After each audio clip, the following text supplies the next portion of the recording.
Once again, for everyone that is just joining us, we're just about to start in a couple of minutes. We're just getting everything online, making sure that everyone has the opportunity to join right at 7 and get interpreters all set up. But if you'd like just to hang on, we'll be starting very shortly. Thank you so much.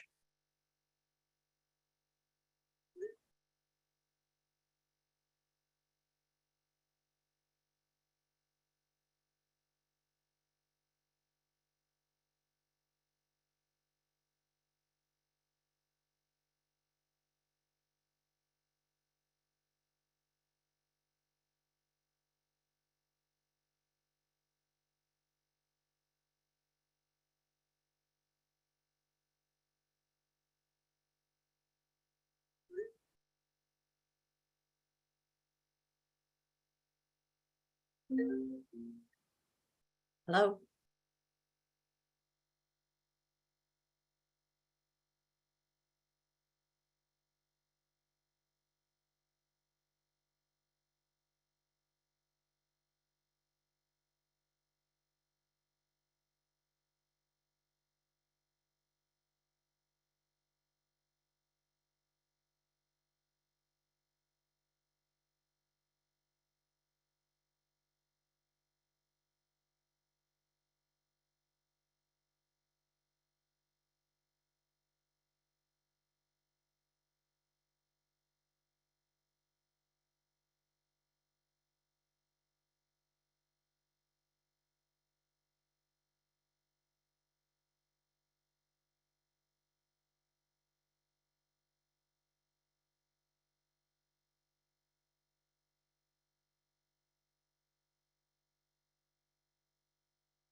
Once again, we're just waiting for some more people to join. It is 7 o'clock. We will be getting underway just shortly. If you could just bear with us, we'll be starting in just a couple of minutes. In the meantime, we do have interpreters setting up to make sure that everyone can participate this evening and learn in their own language more about our student interest programs. Again, we'll be getting underway very shortly as we just wait for everyone to log in. Thank you so much for your patience.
Good evening, everyone, and thank you for joining us this evening. Just before we get underway, I would like to start with an acknowledgement of traditional lands.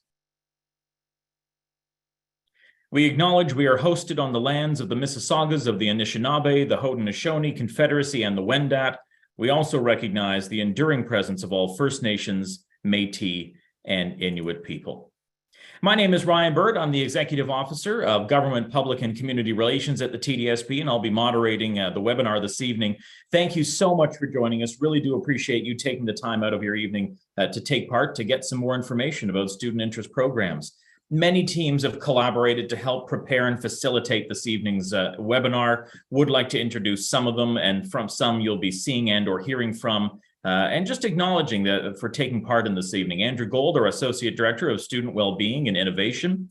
On the Secondary Program and Admissions team, we have Diana Panagiotopoulos, Reiko Fuentes, and Anna Eng. Guidance, Career Development, and Student Wellbeing team, we have Lisa Edwards, Renee Rollins, Bianca Angoloni, and Priya Mistry. On our side, myself and my colleague Stacey Lewis are joining this evening.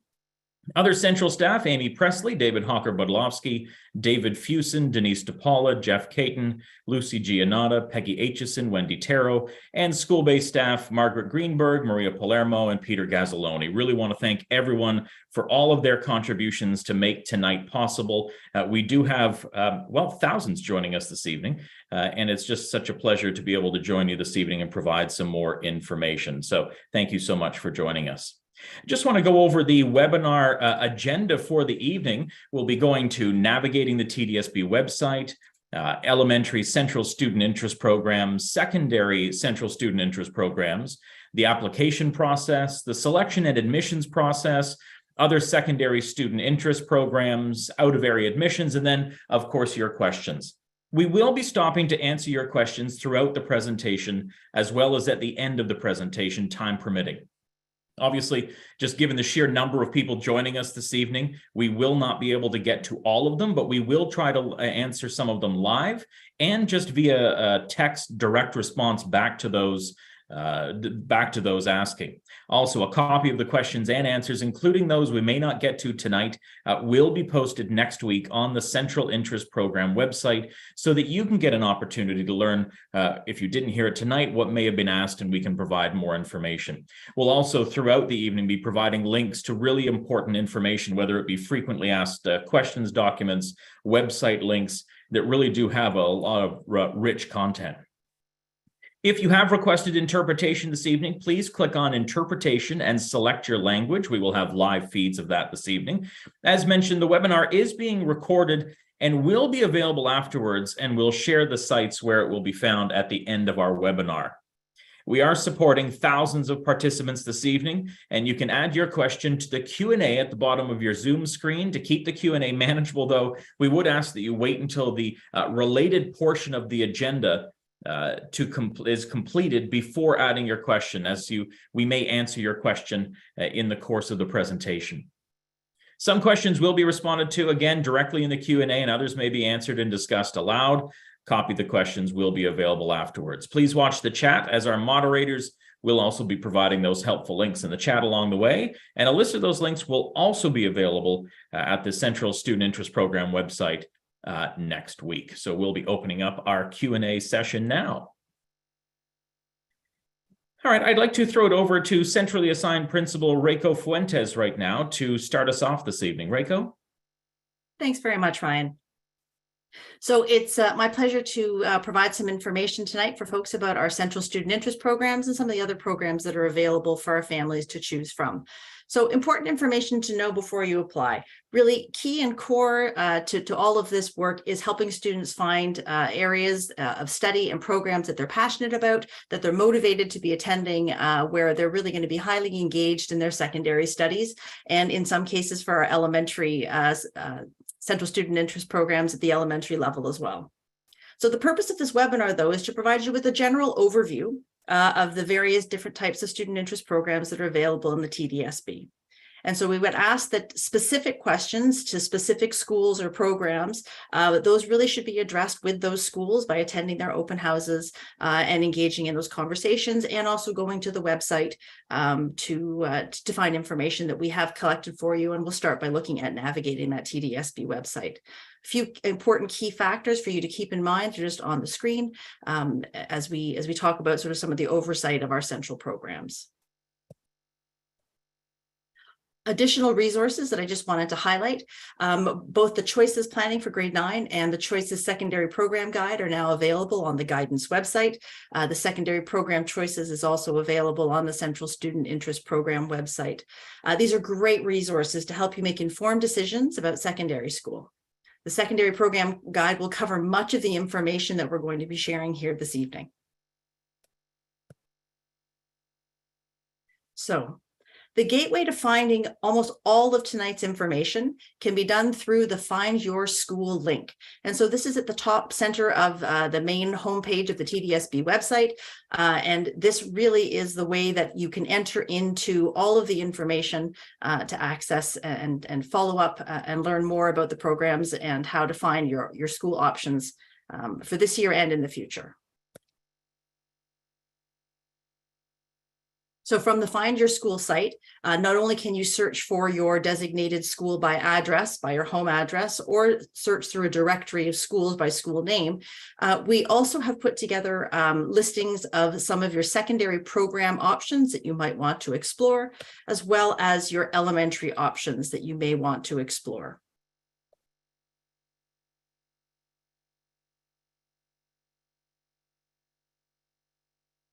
Under secondary program options, again, this is only the beginning of the menu. There are other options, including continuing education, night school, summer school, and some of our skilled trades programming and OEAP.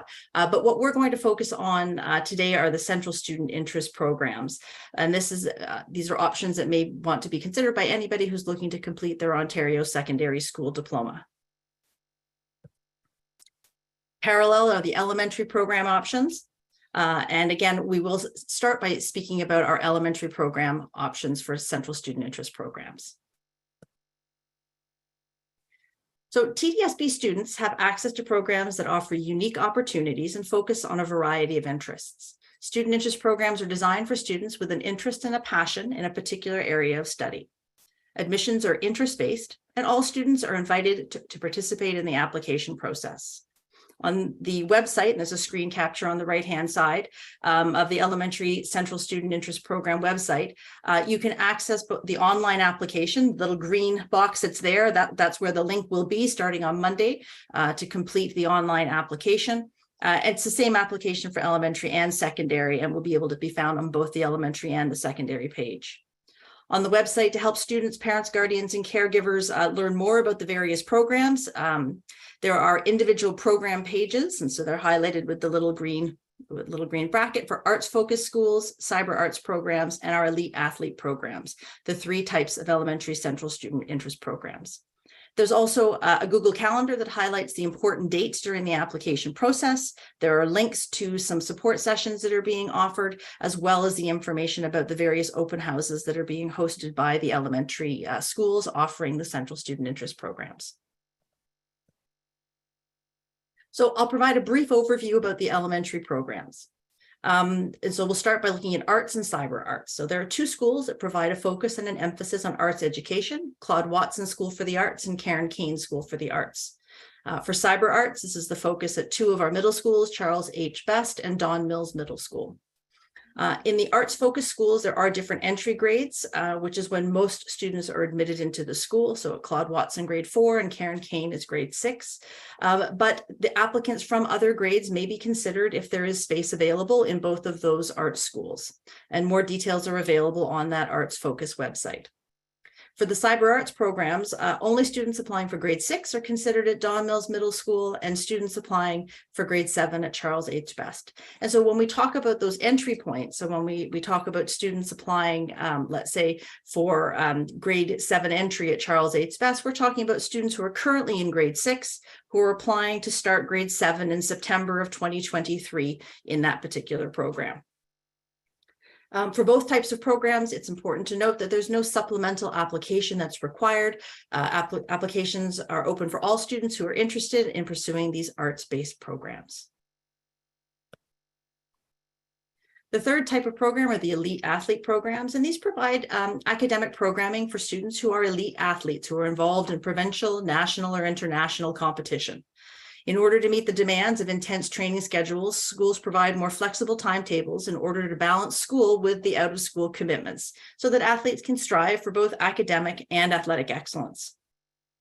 Students can apply for a morning program to accommodate an afternoon training schedule or an afternoon program when their training takes place in the morning. Additionally, in both schools, special consideration is given when school is missed as a result of competitions. And the application requirements are listed on the screen and can be found on the Elite Athlete Program website about the documentation that needs to be provided during the application submission for these programs. Moving on then, looking at the secondary level, there are a few additional types of programs that are available to students from across the board, again, offering unique opportunities and a focus on a variety of different interests. Again, admissions are interest-based and students are invited to participate in the application process if they have an interest and a passion in pursuing these areas of study. On the homepage, again, there's a screen capture. It looks an awful lot like the elementary one, but this is for our secondary programs. Again, you can find in that green box, that's where the link will be for the online application. And you can see the individual program websites that are listed there. There is also the Google Calendar that has the larger list of the program open houses and when they are scheduled, along with the webinars and the help sessions that we'll speak about in a little bit. So I'm going to provide a brief overview about these 8 types of secondary central student interest programs. Before I do that, though, again, I'd like to emphasize how strongly we encourage that you try to attend the open houses for the programs in which you're interested. For most of the programs, grade 9 is the main entry point, but again, on those websites, there are some specifics. There are some programs that have entry for grade 10 and even for grade 11 in a few cases. As is the case for all of our central student interest programs, if there are more eligible applicants than there are spaces, then students will be selected through a random selection process. And again, transportation is the responsibility of the applicant.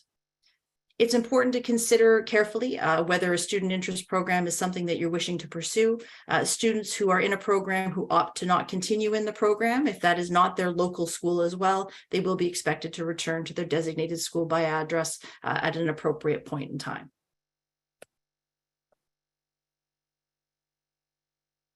So we start with our arts-focused schools and programs. In all of our programs, and there are 5 different locations that offer arts programming, students are expected to take a minimum of 2 arts courses each year. So students who are looking to enter into these programs are looking to commit their elective courses that they'll be taking throughout the 4 years of high school to really focus in a different area of the arts. In applying, there are no additional applications that are required, simply having that interest and being passionate about the arts and looking to immerse yourself in an environment where arts is at the core of the overall environment is the key piece here. There are a couple of different program structures to choose from when considering an arts program. So one of our art schools, Rosedale Heights School for the Art. This is a school that is entirely dedicated to the arts program. All students apply in through this process. There is no local catchment area. And the students who are applying here are applying for general admission to the school. There's a variety of grade 9 course offerings, again, can be found on the website. Students select 3 of those art courses as options that they would be interested in taking in grade 9, and they will be scheduled into 2 of those courses in their grade 9 year. And as they move forward through the grades, there are broader options of course offerings that students can choose from. For Etobicoke School of the Arts and Claude Watson at Earl Hague Secondary School, both of these schools have a slightly different structure this year. Students will apply to a specific focus or area within the arts, sometimes referred to as majors. So we have a specific focus where students who are in those particular programs are taking 2 dedicated courses in that area of focus. And again, as they advance into the senior grades, more course offerings will become available. In Wexford Collegiate School for the Arts, there are 2 divisions within the school, and so students apply either for the performing arts side or for the visual arts side. In the performing arts program, students take 2 out of 4 different course options. In the visual arts, there are 2 courses that are required in grade 9, and again, there are more options that develop as students advance in grades. And lastly, the Arts Center at Central Technical School. This is purely a visual arts program. There are 2 courses, and again, that can be found on the website. So the arts programs and schools are slightly differently set up just in terms of how you apply and the kind of structure that you apply to. So we just wanted to review that for clarity.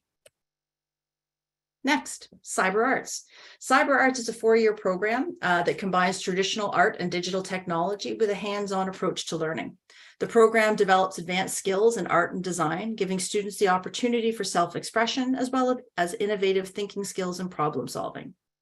There are 4 locations offering cyber arts programs. Again, you can visit the website to see where the schools are located in the city on the map and to see the specific program courses that make up each of these 4 unique programs. Additionally, on the program website, you'll find more information about the supplemental application.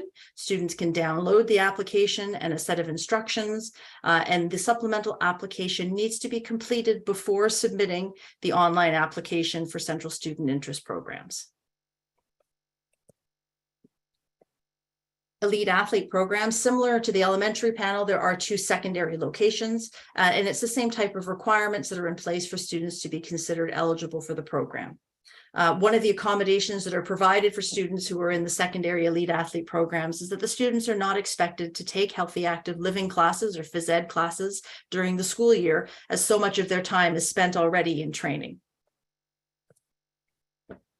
Quite differently, the exceptional athlete programs, this is designed for students who are actually interested in participating in additional opportunities for healthy active living or physical and health education during the school day. Students take 2 phys ed courses each year, and there's a focus on athletics, healthy active living, nutrition, and leadership. So there is a distinction between those 2 types of programs for athletes.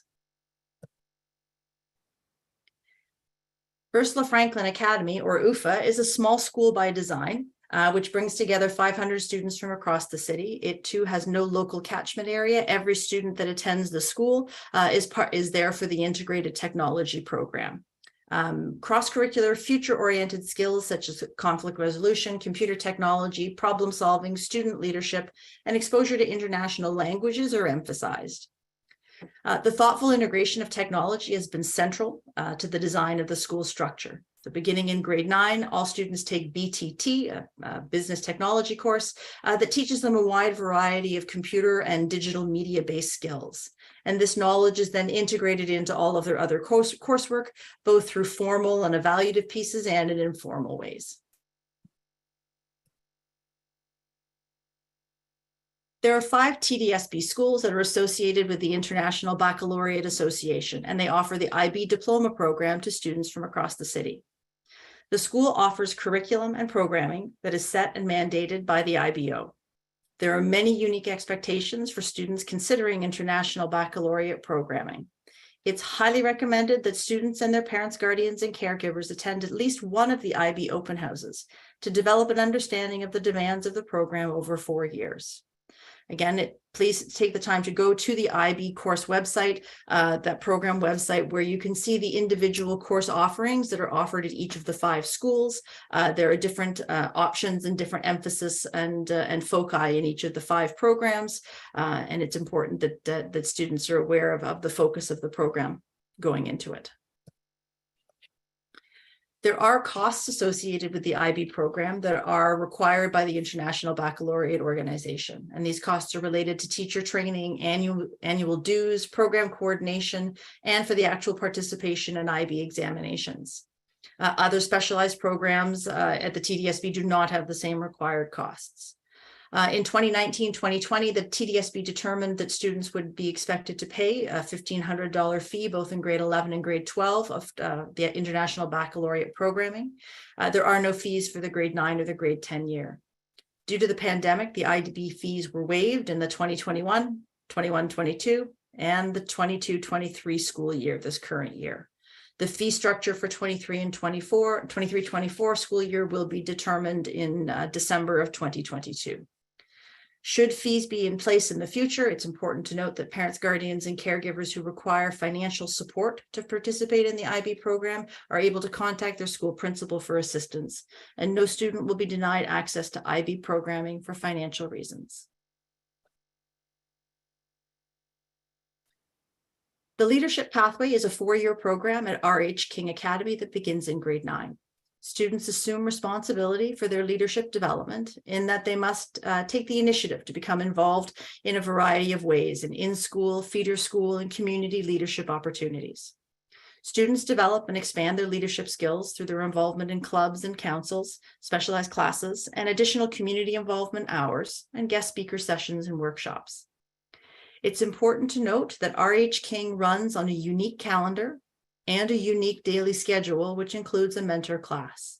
So more details, including the required program courses, are listed on the program website, and students and families need to confirm that they understand this unique calendar and unique schedule as they apply for this particular program. The TDSB is reimagining math, science, and technology programs. All students with a keen interest and passion for the worlds of math, science, and technology are welcome and invited to participate to one or two of these 12 unique programs. Each school will combine a number of courses in each that they offer in each grade, where they will make intentional connections between the curricula and the world around them. Please visit the individual school program links to learn more about the specific programs offerings at each of the schools. At the overall program website, you can also see the 12 locations on a map to see which one might be closest to where you live. And also on the website, you will find more information about the entry grades for each of the programs. Last note about Central Student Interest programs. While the programs that I have talked about are available to all students from across the TDSB, there are 3 schools where there is insufficient space due to capacity issues to bring in full programs of students from outside of the local community. So the student interest programs offered at Mark Garneau and at William Lyon Mackenzie Collegiate, 50% of the seats will be filled by students living in the local area. And at RH King Academy, a minimum of 20% of the seats will be filled by students who are living within that catchment area. That is perfect. Thank you so much, Rachel. We'll just take a quick break to see if we have any questions. And I do see that there are a number of questions coming in. So as we mentioned, we will try to get to as many as we can. We'll start with some elementary Central Student Interest Program questions. Are student interest programs mutually exclusive with giftedness programs? Can students currently in gifted program participate in central programs? Reiko? So there are a few secondary locations where there is a Central Student Interest Program in the same school where there is a gifted program. At the elementary level, that is not the case. And so families would need to make the decision about whether they were pursuing and continuing within their gifted programming or opting to apply and participate in a Central Student Interest Program at the elementary level. I should say that for arts programming, we know that there is art programming that is available in every elementary and secondary school. We're seeing more and more of an infusion of cyber art, so the use of digital art and technology as a means of communicating learning in our schools. I wouldn't say there's elite athlete programming in our elementary schools besides the 2 programs that we've highlighted. That's great. Just moving on to some other questions. For elementary, there are 3 programs. When my child is promoted to middle or high school, can he change the program that fits his interest that time? For example, if he chooses elite athlete program now, can he change to science or something at that time? Absolutely. There is no connection or automatic transition from elementary to secondary. While a student might be in an elementary arts program, that doesn't guarantee them access into a secondary arts program. They're 2 independent pieces. And absolutely, there's no requirement to continue on with a particular area. And we want students to be able to, again, pursue the things that they're most passionate and interested in. And I think it also brings up the idea as well that if a student has very wide and varied interests, that perhaps heading into a program that is very specific and focusing on a particular area might not be the best choice. If they want to have lots of options available, they might be looking to attend a local collegiate where, again, some of the options might be broader. Okay, thank you for that. We've got some more questions. We'll just finish off our elementary section right now. For the 4 to 8 grades elementary programs, can a student start from grade 5, or do they need to start from grade 4? So again, all the grade ranges are listed on the particular programs on the program websites. If memory serves me correctly, the 4 to 8 program that is offered at Claude Watson does have an intake in grade 5, 6, and 7. And again, that's going to be dependent on whether or not there is space. The main intake is in grade 4, but again, I do recall that for that school, there are other entry grades. Okay. And then finally, under this section of one of the, again, just for folks watching, we are trying to group similar questions together, trying to encompass the hundreds of questions that we are receiving. Can a homeschooler registered with the TDSB apply for the elementary program? So a student who is currently being homeschooled? That's my understanding, yes. Absolutely, as can students who are not currently TDSB students. And then finally, can children with special needs, such as autism spectrum disorder, also attend elementary programs? Absolutely. Students with IEPs are supported in all of our learning environments. Thank you for that question. We'll just move on. We do have some secondary questions, so I figure we can, Rachel, we'll go through some secondary questions and then move on with our presentation, and again, try to get to as many questions as possible. Just looking at some of those. First off, I should address this one, given today's news. How will the strike affect the open houses at high schools? Rachel, I think it's really hard to speculate on what exactly will happen to those open houses, which I believe are starting into next week, November, for the next few months after that. We're obviously all hoping that an agreement can be reached without any further impact to the classrooms and board operations beyond tomorrow that we're aware of. But I think it's really difficult to speculate at this point. We're all hopeful those will continue to be able to run.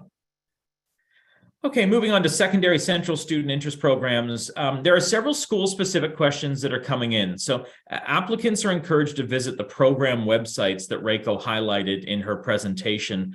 These links are to the individual school websites, and whenever possible, applicants should try to attend the open house and information nights to have their school-specific questions answered. What is the difference between integrated technology and math, science, and technology programs, Reiko? Sure. So integrated technology, which is at Ursula Franklin Academy, this is where they're looking to use technology as a means of, and again, integrating the use of technology in terms of how we learn, how we produce product, and how we link together the different areas of the curriculum in grade 9 and in subsequent grades using technology. Our math, science, and technology programs, each of them is quite different. Some of them have more of a focus on math, some of them have more of a focus on science, and some of them have more of a focus on technology. But it is in that STEM area. So where we're looking to make the connections between those particular subject areas, and that would be for a couple of the programs that come to mind, as a design and technology piece at Danforth Collegiate and Technical Institute. There's a robotics piece at John Polanyi, and their SMR program, robotics, plays a key part. So again, each of those programs is quite unique in how they integrate math, science, and technology together. That's perfect. Thank you. What is the advanced placement program, and why is that not considered a centralized program? Great question. Advanced placement courses are available in many schools within the board, and they are available to students who attend that school. And so in years past, students would apply from grade 8 to grade 9 to enter into a pre-AP program. But as we look to embrace academic pathways for students in grade 9 and grade 10, we're looking to reintroduce advanced placement programming in the senior grades, grade 11 and grade 12, where any student, again, who's interested in taking 1, 2, or 3 advanced placement courses can choose them in their course selection process. So they're local, they're in each school. Okay, perfect. What happens if your first choice is an out of area and your second choice is a centralized interest program? If you're accepted to the interest program, would you be disqualified from the out of area application process? For example, the registration for both are 2 different months. Okay, so these are two separate applications, as we've just acknowledged here, that two different processes, two different applications, and that's part of this new, I guess, the shift from the former optional attendance and separating both the central student interest programs from out of area. So our first round of applications is simply for central student interest programs. So if this is one of the priorities for a student, they can apply, they may be accepted, and even if they are accepted to that student interest program, they can still apply to a school through out of area admissions in January. That doesn't preclude them, but once they know their status for that, they have to pick one or the other. Okay, thank you for that question. Do we also have to apply to go to our regular catchment high school, or do we just end up there by default if we don't get accepted into any student interest programs? So every student is guaranteed registration at their designated school by address. And so I hate the idea of talking about it by default. And we really, across the system, the majority, I would say more than 50 to 60% of our students choose to go to their local school. They're not engaged in French immersion or looking at central programs or out of area admissions. So there's excellent programming that is available in every local high school. And there are lots of advantages to choosing your local school. It's likely the school that's closest to your home. You have the opportunity to remain within your community. Your requirements for transit and travel are reduced, and there are rich program opportunities in every secondary school. And I should point out that while we have these math science programs, every secondary school has a math department and a science department that offers the breadth of courses and programming that are necessary to prepare a student for post-secondary education. So you do not need to apply. You can choose your school by designated school by address and simply submit courses and attend that school. Well, and we've talked about that before, whether it's the arts, whether it's STEM, whether it's technology. There are so many local high schools that may not be labeled a quote unquote a student interest program, but that still have amazing program like that can offer exactly what students are looking for. Absolutely. And a little later, we'll touch on some of those local programs that we really want to make sure that our community is aware of. Perfect. We got a few more questions on the secondary side, and then we'll try to resume our presentation. Do you also, pardon me, can students enter a student interest program in grade 11 and 12? There are very few options where students can enter in grade 11 and grade 12 simply because of the required courses. So to be in a student interest program, it's a minimum of 7 courses, and often they include courses in grade 9 and grade 10. I would say one of the exceptions are some of the IB programs, especially students who are coming from an IB school, perhaps in another country, who are arriving, who have been already doing the grade 9 and 10 preparatory work, might be prepared for that. But again, the grade ranges and what you can apply into are all listed on the individual program sites. Okay. And then this person says they're interested in a school that has a specialist high skills major program. Would they apply for this through the student interest program, or is that something different? So we're actually going to touch on specialist high skills majors in our local programs, and I'll try to go into a little bit more depth to respond to that question when we get there. Great. And then just before we round out and continue on with our presentation, just a couple of more policy related questions, Reiko. With the lottery system, how will the quality of the programs be maintained, especially for IB programs with international standards? So the programming, we know that many students have not engaged and entered into our student interest programs because of some of the admissions requirements. We heard that in the public consultation that was carried out last year. And for many students, the barrier was the application, not necessarily the program. And so rich programming is available, will be provided with supports from our amazing teaching staff and all of the schools across the city to support learners where they're at. And again, when students are motivated and interested in being in a program, we know that we have the supports in place to help them achieve success. And I think we need to think about the students that haven't engaged before. It isn't that they aren't worthy of the programs. Right? We've got amazing kids with talent and interest and ability, and we want to give them opportunities to enter into these programs. And thank you for that question. I think it really is a great opportunity to explain that for everyone watching. Finally, before we resume the presentation, if the objective of the new policy is inconclusive, why do TOPS and MAX programs have 50% seats reserved for local area students? So it's not so much that the seats are reserved for local students, is that it is that those two schools are so over capacity. Off the top of my head, I believe Mackenzie is operating at 140% capacity, which means the number of students that should be in the school of that size, they're 40% higher than that. They're working in portables. They're having a very difficult time supporting the number of students that are there. And so, and they're closed to out of area admissions. So to help them gear and steer towards supporting more of their local community, some of the seats have been allocated within their program. We know historically that there are enough applicants from within the local area to help reduce the enrollment pressures in those two buildings, and to a lesser extent at R.H. King Academy.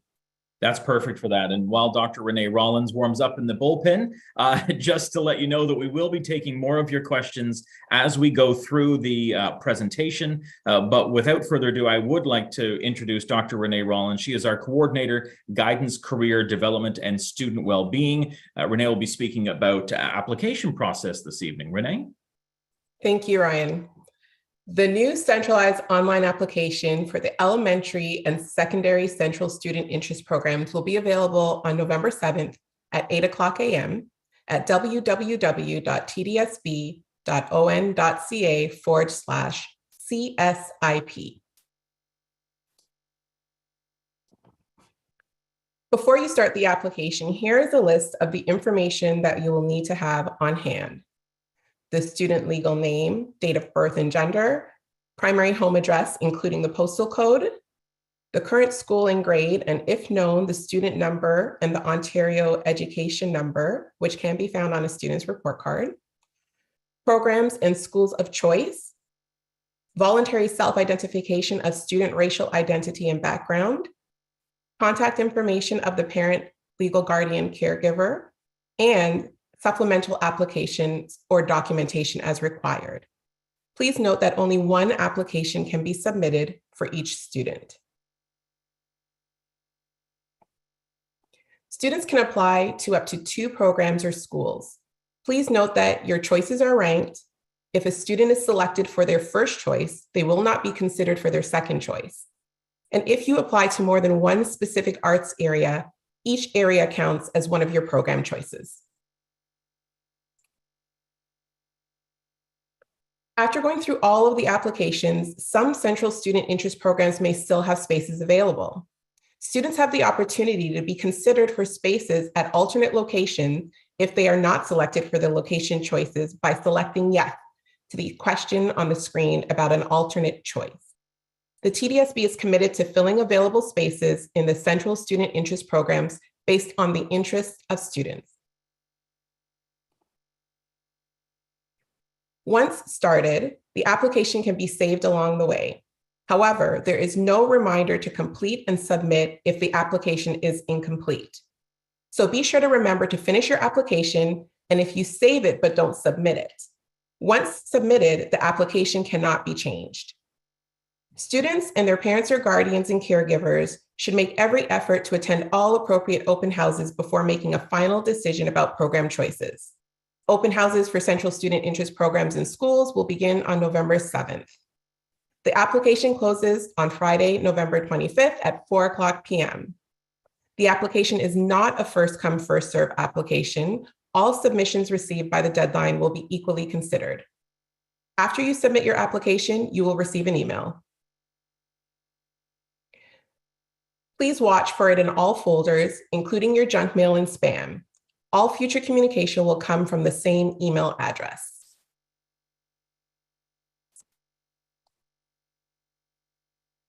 Should you require support completing the online application, we are hosting 3 online support sessions on November 8th, 15th, and 24th. The links are located on the Google Calendar on the Central Student Interest Program webpage. Please join us if you have any questions, and we will be happy to help you with the online application. Additionally, a resource guide is available on the Central Student Interest Program website to support students, parents, guardians, and caregivers. Thanks very much, Renee. I'm going to continue and move on to speak about the selection and the admissions process. So it's already been mentioned before that when there are more applicants than there are spaces available, eligible applicants will be entered into a random selection process or a lottery. There are several priorities that will be followed during the selection process. One of the priorities of the student interest program policy has been to ensure that a broader representation of TDSB students are able to access and participate in student interest programs. While changes to the admissions practices will assist, further steps are required to support groups of students that remain underserved in all forms of central student interest programs. So as we go through the random selection process, 20% of our seats are set aside for historically and currently underserved communities, a reflection of the TDSB demographic for students self-identifying as Indigenous, Black, Latino, Latina, or Latinx, and Middle Eastern. Additionally, in our math, science, and technology programs, 50% of seats are allocated to students who are self-identifying as female. Admission priority will be given to students who are residents of the City of Toronto. Only after all applicants that reside in the City of Toronto have been offered placement and consideration in central student interest programs will students from outside of the City of Toronto be considered for placement. So if the number of applications from students who reside within the City of Toronto for a particular program exceeds the number of spaces available, no offers will unfortunately be made to students who reside outside of the city. The random selection process will occur centrally, and all communication will come via email from the board. And as Renee mentioned, it will come from the same email address as your confirmation once you submit your application. Please do not contact schools directly for selection results. They will not have that information at their disposal. And again, this will all be coming from the communication from the board. If you are offered a spot in your first choice program, as Renee has mentioned, you will not be considered for your second choice. The dates that the email communications will be coming out are listed on the screen, and they will be available on the TDSB website as well. Please note that an email offer does expire. That runs for just under 1 week. The first round of offers and waitlist status will be sent on December the 8th, and those offers expire on December the 14th at 4 o'clock. A second round of offers then will be made on December the 15th. Spaces that are not claimed in that first round, students from the waitlist will be moved into those spaces, and students will also get an update on their waitlist status at that time. If you change your mind and decide that you do not wish to attend a program where you have accepted a space, please let your current school know as soon as possible so that that space can then be given to another student who is waiting on the waiting list. Just to sort of give you a visual as to what some of those communications will look like.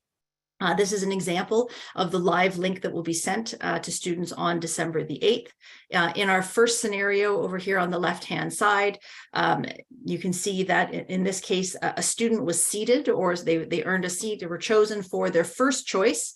And it's tiny right there. I'm hoping you can see my cursor up there. The first choice for this particular student was the dance program at Claude Watson.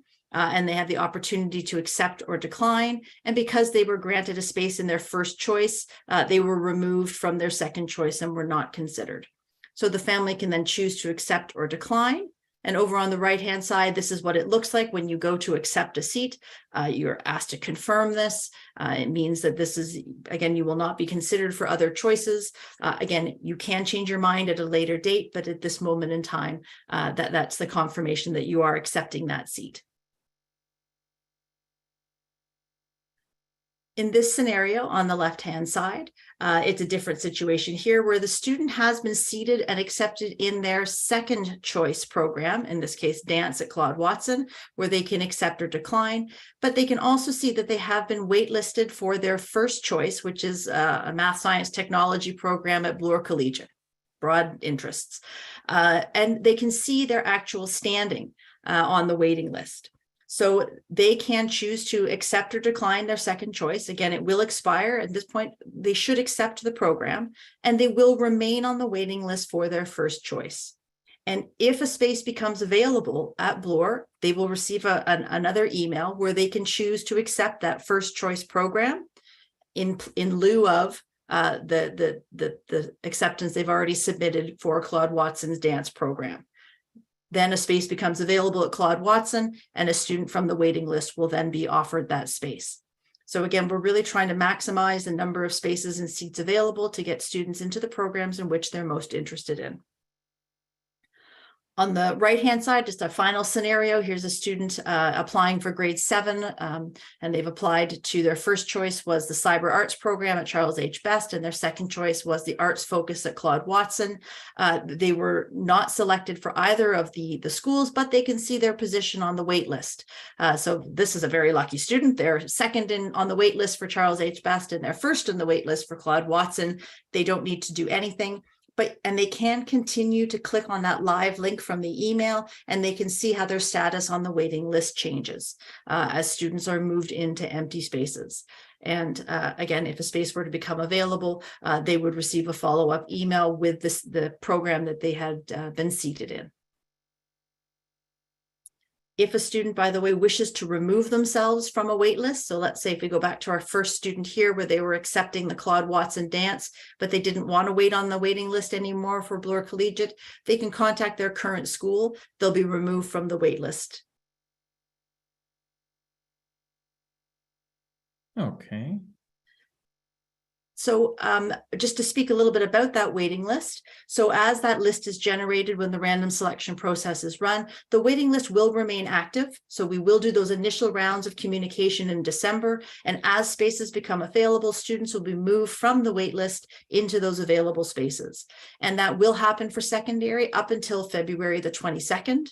And for March, it goes a little bit longer until March 22nd. This sort of coincides with when all of our school choices, including out-of-area admissions, also comes to an end. But after those particular dates, the waiting list will be closed and no further offers will be made. That's great. Okay, thank you. We just approached another area of our presentation where we'd love to take your questions. So I will go back to our questions again. Our team is trying to group as many questions together that are similar so that we can answer as many as possible, because we are getting hundreds of questions coming in this evening and trying to get to as many as we can. Just one question before we get into the application process, Reiko. When it comes to open houses at a school, will they be online or are they typically in person? Do you know offhand, or is there a mixture? Actually, Renee, did you want to speak to that? Sorry, I'm happy to jump in. No worries. Our open houses this year will be in person, and we are super excited about that because I know that we've had to have virtual open houses in the past, but the schools open houses are available for you in the chat, and they will be in person. There were some questions about the Central Student Interest programs. All of those open houses will be occurring before the deadline. Okay, perfect. Thank you for that. And now we'll just get to as many application process questions as we can.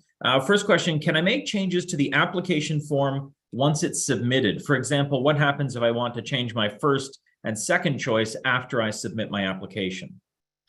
Okay, so there is no way through your login and through your account that you can change an application after it has been submitted. So we are asking our students and their parents, guardians, and caregivers to take the time to really think through their choices before they make that submission. However, if a change does need to be made, they would need to contact their current school. The current school would want something in writing about the change that would need to be made, and that change could be initiated by the school on their behalf. Students who are non-TDSB students, there is a review at tdsb.on.ca where you can issue in writing the information about the student and the change that needs to be made. But again, given the number of applications that we will be managing and processing, we're really asking families to take the time to consider their options before they click submit.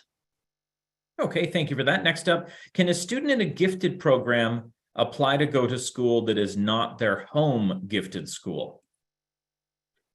So this is where there is that bit of an overlap. So there are scenarios, again, and I mentioned in some of our secondary schools where there is a gifted program and there is a central student interest program. The special education placement process, the IPRC, where students are placed in a gifted program for secondary school, runs independently from the central student interest program.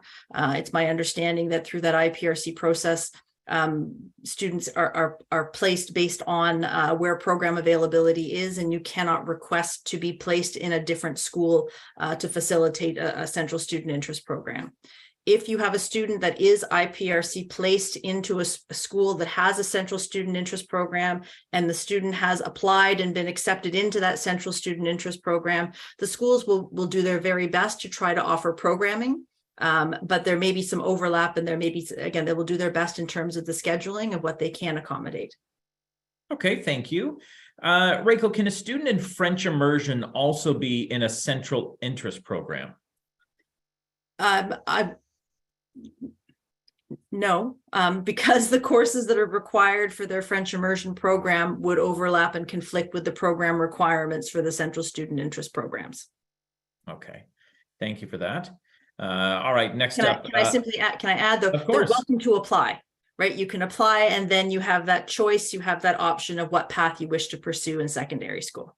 So essentially, of course, a French immersion student can certainly attend a central interest program, but that immersion programming would not continue because the specialized program would then essentially take over. Correct. Okay, thank you for that.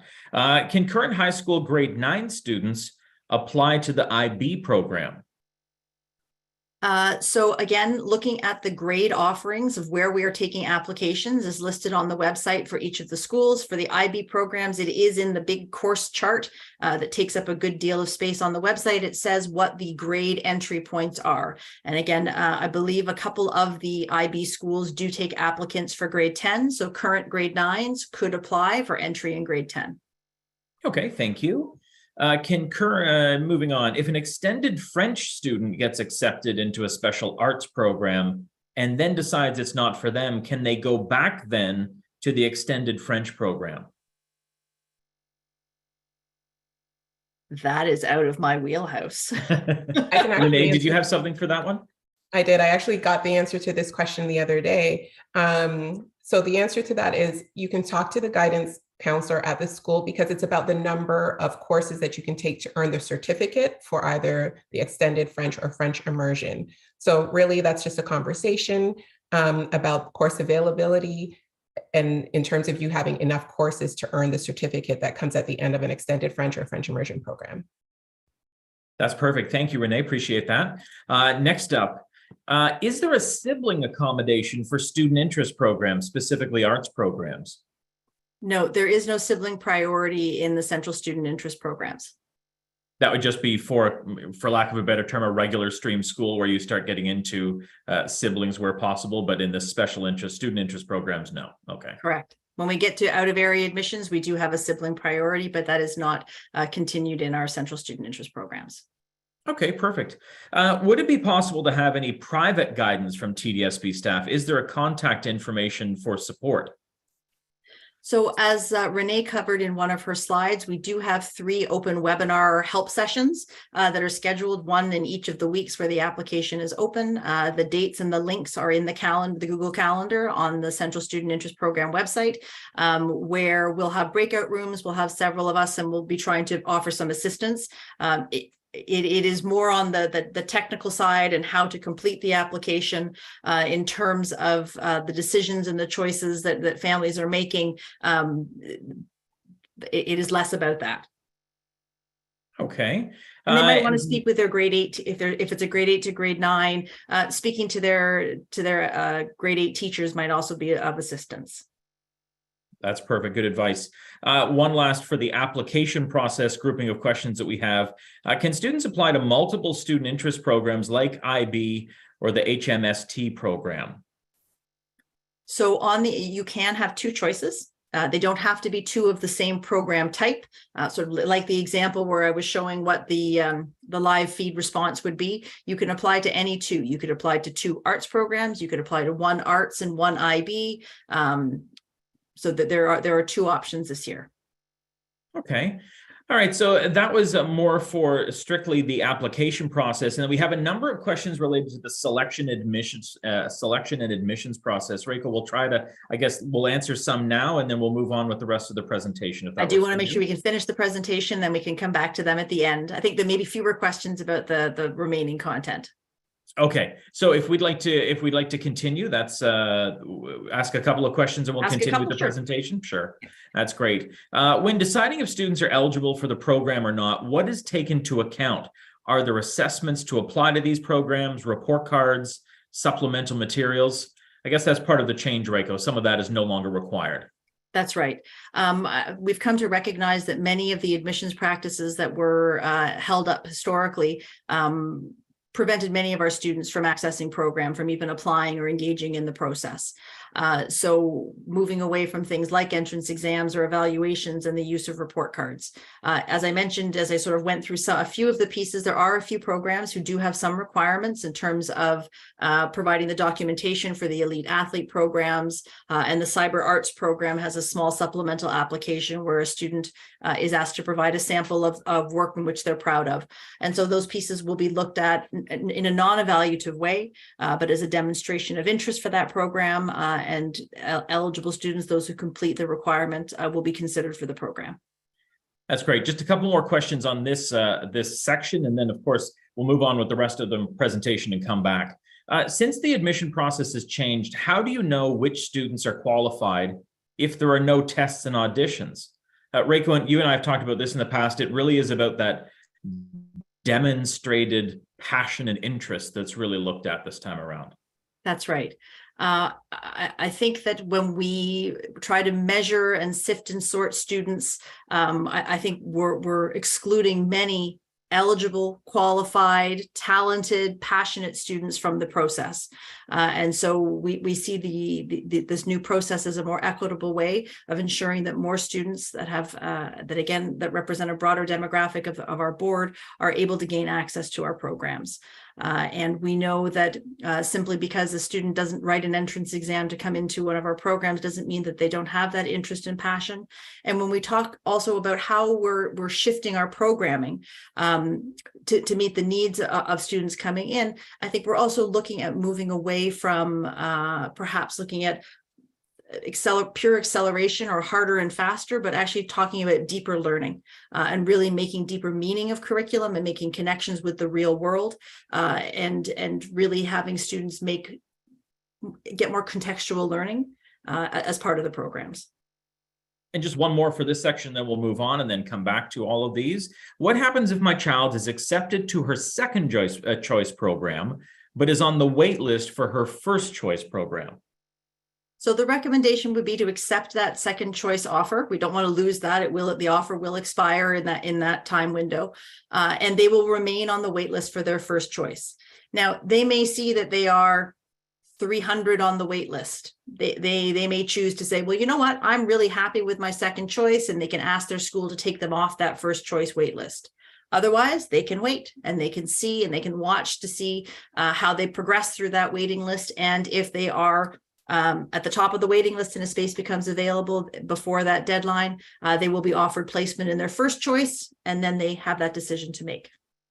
That's great. Good question. Thank you for that. And with that, we will now resume our presentation and provide some more info and then come back to your questions at the end. Reiko? Perfect.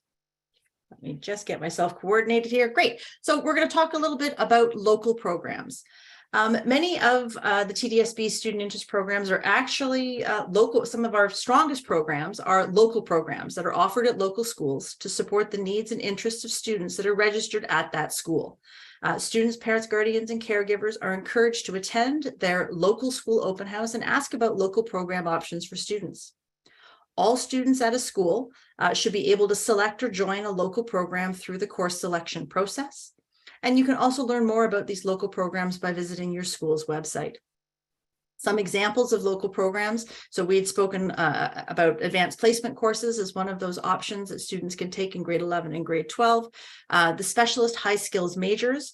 So these are programs that are offered in grade 11 and grade 12. They have an experiential learning opportunity component. They have certifications for students where they're taking a bundle of courses in a particular sector of the workforce. And again, there's a wide variety of areas for our specialist high skills majors, also called SHISMs. If you hear that, SHISMs are our specialist high skills majors, and students who complete all of the courses and certifications earn a red seal diploma. So it's a special diploma to indicate that they have completed that SHISM. There are other local programs like Cisco Nortel, so that wiring and the word has escaped me. There's also laws programs, law in action within schools. Those are just some of the examples. Other local programs, schools that don't have a central student interest program, but have a STEM focus, have a focus on social justice, have a focus on international studies. These exist across our board, and we really encourage students and their parents, guardians, and caregivers to learn more about the opportunities that are available in their local school. Also talking about those SHISMs, those specialist high skills majors, we also have as part of our student interest program policy, have created a special way to access skilled trades-based SHISMs. So not all specialist high skills majors are in the areas of skilled trades. There's arts and culture, there's business, there's sports management, there's lots of different areas, but we have 6 areas of skilled trades related specialist high skills majors. And we know that not all secondary schools have the facilities to offer skilled trades programming. So we want to be able to make sure that we have a way for kids to get from a school that doesn't have this programming, if this is an area of interest for them, to get into some of our skilled trades-based SHISMs where there is space available. So we have an application where students in grade 10, 11, and 12 who are interested in joining can apply, and we would facilitate a move from the school that they're currently attending into one of the specialist high skills majors in the skilled trades where there is space available. So the different areas and the sectors are listed on the screen. There's a website that lists all the different locations for each of these types of SHISM programs, and there is a link to an online application. Students who are looking to move and join a school that has space in the SHISM for February, that online application will actually also be coming up next week. It is due by the end of November, and students who are looking to shift for September, the application is due in the last day of February. And we'll make every effort to support students, even if their applications are late, when there is space available and all of that. Again, it's based on where there is availability and space where we want to get students into the programs in which they're interested. Okay, we're going to move on to out-of-area admissions. So every student has a home school that's based on their address of residence that will provide rich programming options and support all pathways. Some students, though, may wish to attend a school elsewhere in the system, and this is for regular program or for our French immersion programming. Students may be looking for specific courses or local programs, such as specialist high skills majors, technical, or other unique programming other than our central student interest programs, and that these things may not be available at their home school, or they may want to attend a school that better meets their travel needs in terms of traveling through the city. So this process is done through out-of-area admissions, formerly known as optional attendance. This is an entirely separate process than the Central Student Interest Program application. They used to be one and the same, and now we're operating with 2 separate applications and at different times. And students that have accepted a placement in a Central Student Interest Program may still apply for a school through out-of-area admissions. Again, acceptance into the schools is subject to space availability. And again, like Central Student Interest Programs, transportation is the responsibility of the applicant. The image on the right-hand side, this is again the Find Your School website. There's a direct link there to get to out-of-area admissions to help you find the website. So there is a new, again, centralized online application. Families that require support in accessing technology should connect with their current school for assistance. The online application will open in January, the first day back after the winter break, which is January the 9th. So there's plenty of time to attend open houses and learn more about your school options, including your designated school by address. Students can apply to up to 2 regular programs or French immersion programs through out-of-area admissions.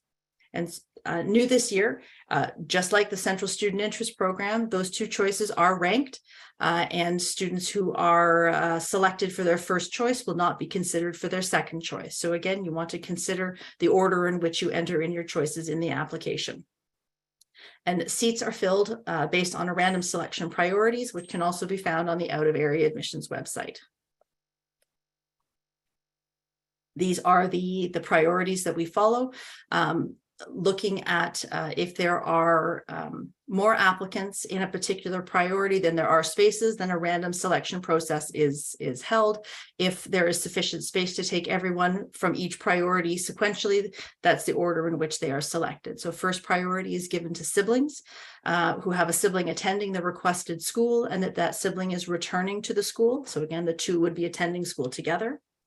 The second priority are students who attend a feeder school in the same program. So the commitment to keeping students in a cohort together. There are many situations where a student, their middle school, they may not live in area for the secondary school where their entire class is traveling to. So if we can support that feeder school option for priority 2, again, students in the same program. Priority 3 applies to elementary only and relationship to before and after school programs. Priority 4 are current TDSB students who are looking to apply through out-of-area admissions.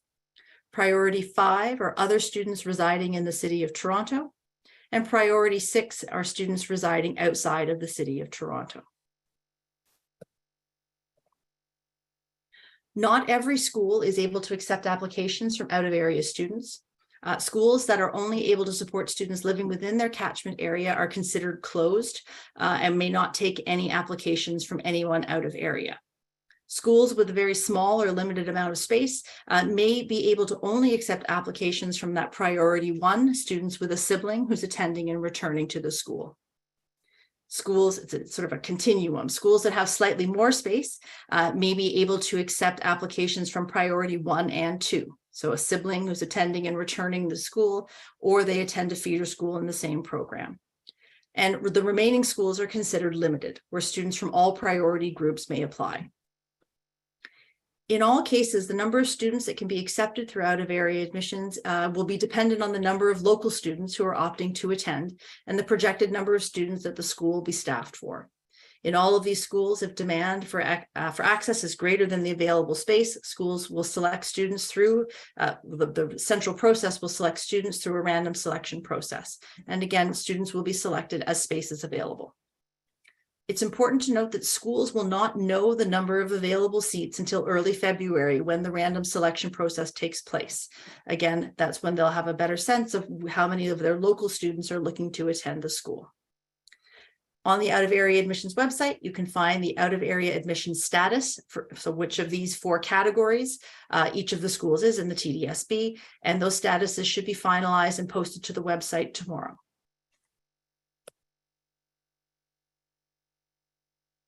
Just before we've got Andrew Gold is still warming up, I believe. So we're just going to go back to some of he's stretching the vocal cords.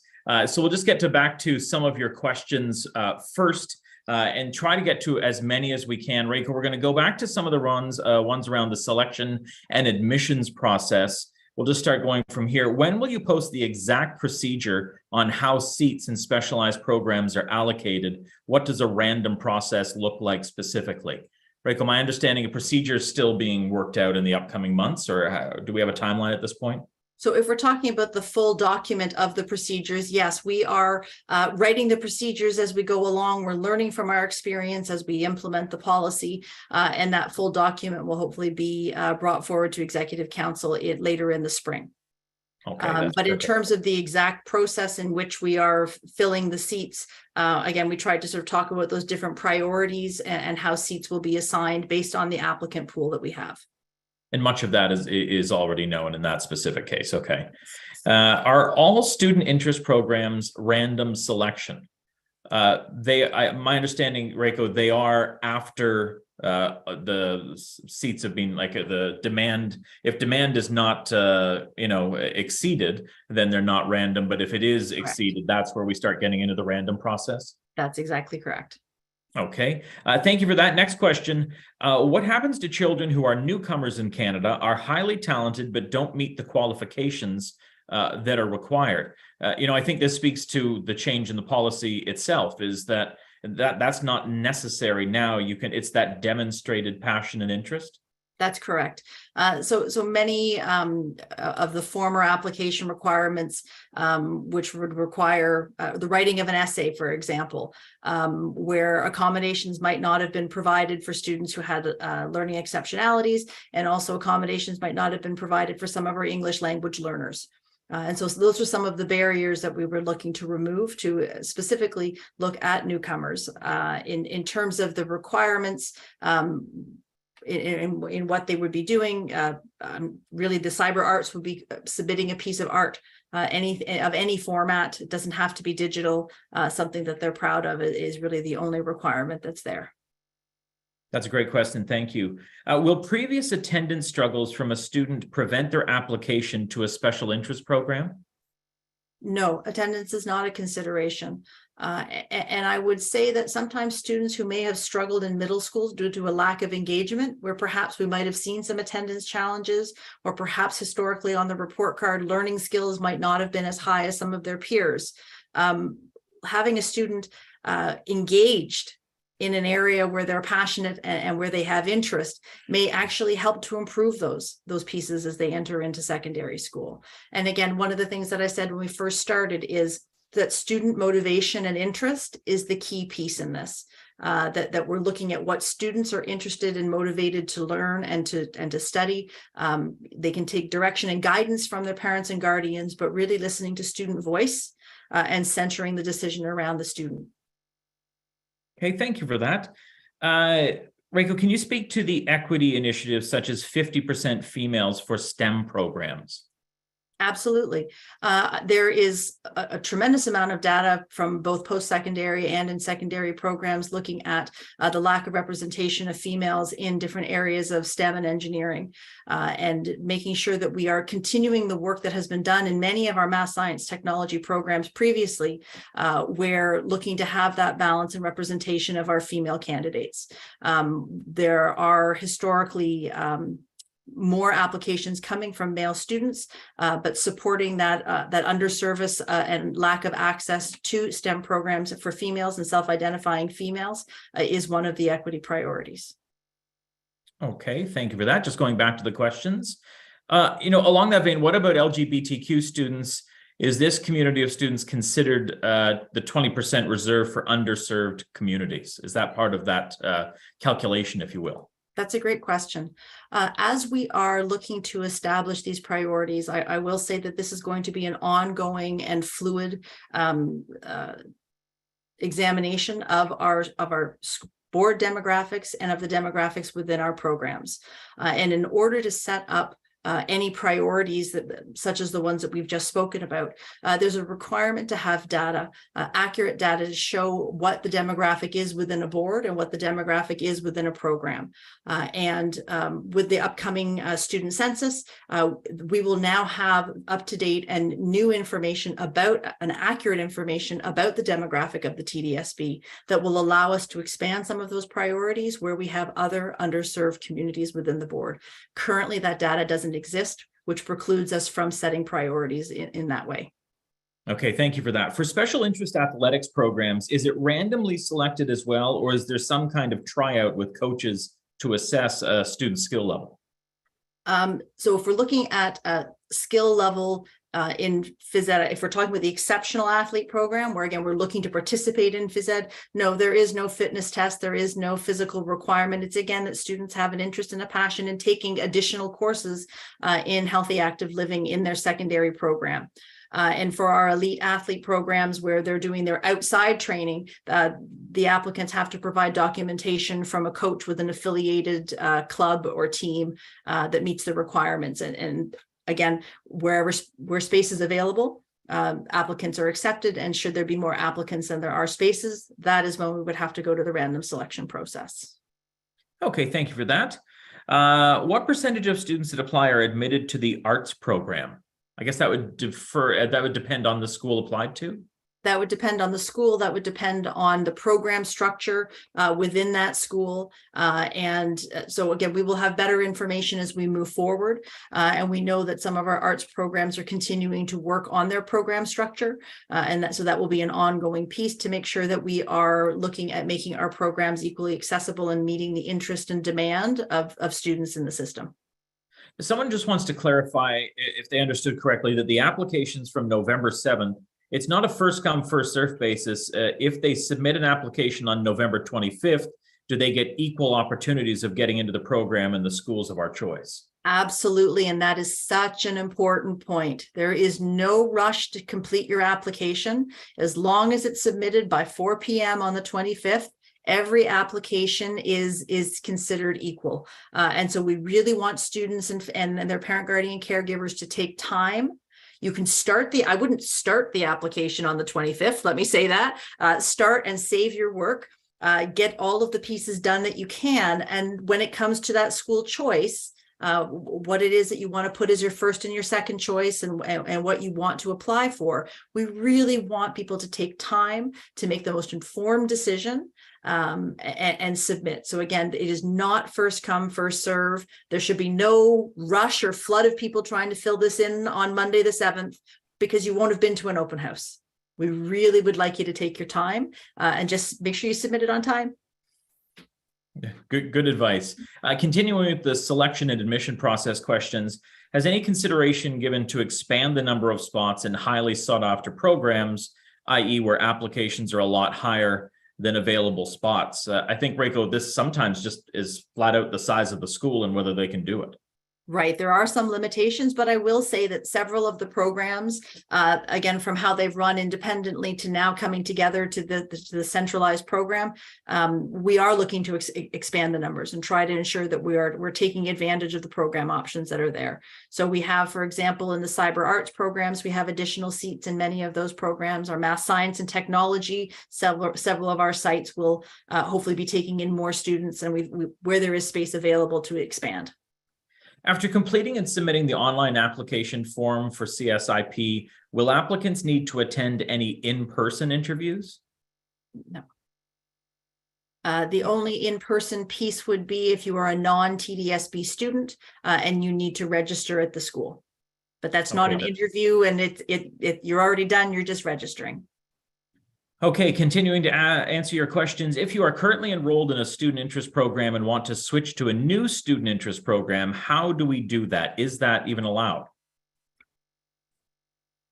So I guess if you were in grade 9 in one program and you were in there and you were not particularly enjoying it, I guess, or looking at I believe that could be one of the possibilities, and want to switch to a new student interest program. How is that done if it's allowed? Well, I mean, you could be a grade 9 applying for grade 10 admission, because again, some of the programs will take applicants in grade 10 as space is available. Okay, perfect. Thank you for that. For students applying to specialty program at the school they would otherwise attend within the catchment boundaries, do they have to submit an optional attendance form to apply for the program? No. So again, we've separated the two processes altogether. I know historically when we've applied for the former specialized programs, you had to hand in an optional attendance form before. The two processes have been completely separated. Okay. Just looking at our remaining questions, are there any options for late entry secondary students transferring from another board into TDSB for their 11th grade year? So again, there are very few programs with grade 11 entry. The International Baccalaureate would be one of those cases if a student was in an IB program in another board, let's say. And so that would be about space availability. Again, that could be, again, supported with a school. And this is a fair question. I'm not sure that it exists, but can families see the space available for each program? Does it work that way, Reiko? Not centrally, no. Okay. Thank you for that. A number of people are asking for a reminder on where to access the details around the subjects and course content offered in the different student interest programs. If we can share those links in the chat again, that would be great. Again, the where to access the details around the subjects, course content offered in the different student interest programs. We'll try to get that link posted for you shortly. And also, I'm going to say that the slides will be posted up on the website as well. And so those early slides going to find your school, secondary program options, the central student interest programs, where then you have the sub menu of all the different program types. That is perfect. Okay, just a few more questions before we get to our closing remarks. Other secondary student interest programs. Can an elite athlete create an individualized program at their local school? So depending on how restrictive their training schedule is, I know that many schools are able to accommodate students who are involved in various forms of athletics. Again, it's a built-in system at the programs that we're offering centrally, but I know that student athletes and their parent, guardian, caregivers can try to work with the school for some accommodations around training schedules. But that is it fair to say that would be really unique to the student in the school? So it's hard to really answer that. Is that best to speak with that individual school to see what's possible? I think you would need to speak with the school, because it would depend on, for example, in one of the schools that I worked at as an administrator, there was a student who did competitive figure skating and would arrive at school 45 minutes late. I mean, that was an easy accommodation, that we were able to work around. If a student is looking to have to miss half a day of school every day, that might be a challenge in a regular program school. But again, that would be case by case, and really we would need to talk to the school. Okay. And now just looking at the clock, I've got time for just a couple more, unfortunately. Do families have to pay IB tuition? Do we have to pay $1,500 in total for both years, or is it $1,500 per year for IB? So the fees that were instituted by the TDSB was $1,500 in both grade 11 and grade 12. Those are to help offset the actual associated costs with running the IB program. As I did mention when I covered that slide, those fees have been waived for several years, including the current school year, and a decision about the fee structure for next year will be made in December. And as you mentioned, I think even if they did return, there are avenues should people that not be able to cover those costs can speak with the principal. Okay. Absolutely.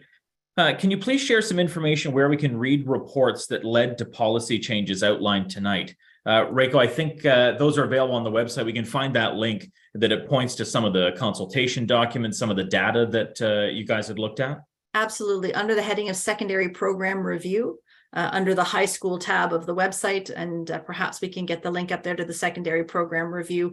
There's several different sub pages there that contain some of the data and information related to the consultation. Okay. Everyone, thank you so much for all these questions. There are a lot more questions, and we do apologize we're not able to get to them all during this evening's webinar. Additional questions and answers will be posted on our website at a later date, in addition to copies of this video and all the different links you've received in the chat on the website. All that content, it really is, I must say, one of our most richly developed websites with all the different information that you have there. It really is a great resource. Before we end today, I really would like to introduce Associate Director Andrew Gold, if he is on the screen and can show. I've got the microphone working, so it's half of me. You know what? I will take it. I will take it. Associate Director Andrew Gold. Andrew, could you just say a few closing remarks as we close out tonight's webinar? Sure. I just first of all want to say thanks to all parents and students who joined us. During the pandemic, we began having the ability to provide board-wide access to this type of information, something we never did prior to November of 2020. And this is our second such webinar this week. This one, of course, focusing on special interest programs. And we've seen probably close to 10,000 students and families this week. So just a lot of gratitude to the staff, Renee and Reiko and Ryan for coordinating this, and Margaret and others who work behind the scenes. It takes a lot of work, and we're so pleased that we can support you and your children as they begin the important process of considering what secondary school they are going to be looking at for next year. We hope that you've found this informative, and we want to remind you that in addition to these opportunities, the staff at your elementary schools, grade 8 teachers, principals, vice principals, middle year student success counselors, as well as the guidance staff and administration at our secondary schools are all here to help you. Thanks, and it was great to see everyone turn out tonight. Thank you so much, Andrew, and thank you to all of you for joining us today. The recording of this event will be available on the PCEO YouTube channel and will be available on the TDSB guidance page next week and on the Central Student Interest Program website, so a number of different locations. As Reiko had mentioned, the slides, shared links, the Q&A will also be posted on the Central Student Program website next week, so that content will still be there. Thank you to Margaret Horvath supporting this webinar, and thank you to all of our interpreters this evening for supporting our families, and thank you to Guidance, Career Development, and Student Wellbeing Department, our central and school-based staff for assisting with the Q&A this evening and helping to coordinate this evening's event. Thank you so much again for joining us, and have a fantastic evening.